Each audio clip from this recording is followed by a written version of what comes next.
In a YouTube or Patreon video, you, Ryan, made a list of the 7 rules to be followed, such as meditate daily, eat food that supports you, exercise, avoid toxic relationships.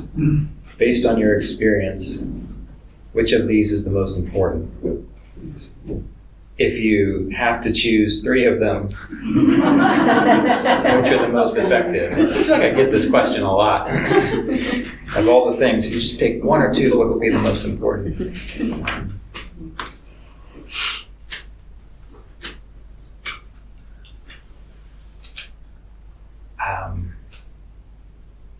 I'll give 2 answers to this. One is something that Ramana Maharshi had said.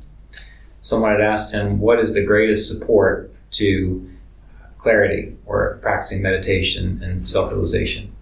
And what he said was eating a sattvic diet, which means eating wholesome foods that are not overly processed, that are not filled with onions and garlic and meat, eating fresh, nutritious vegetables, fruits, whole grains, these types of things. That was his response. And I think that's accurate because what you put in your body really colors how you see the world. But if you take it another step further, the idea of a sattvic diet, and a diet being not what you ingest, I take it a little step further, and instead of just focusing on food, focus on just ingest sattvic things, like sattvic entertainment, sattvic people. So anything sattvic, what is sattvic? Again, it is supportive, it is light, it is nutritious, it is uplifting, it gives you energy, it allows you to rest when you need it. It's like caffeine necessarily isn't sattvic because it doesn't let you rest when you need to.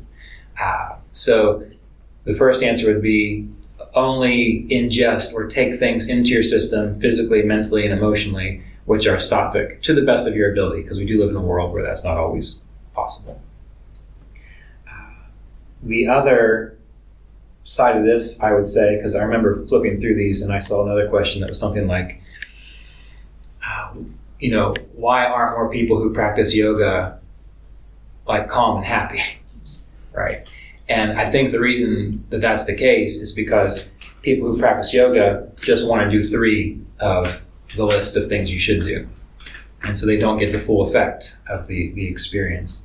But I also think that's true of not just yoga. I mean, anyone in any religious or spiritual tradition, you can say you are doing something, but then not live the life.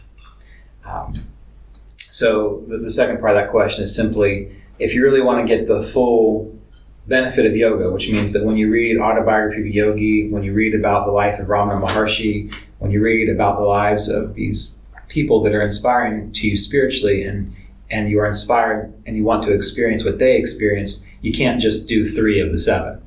You've got to do them all.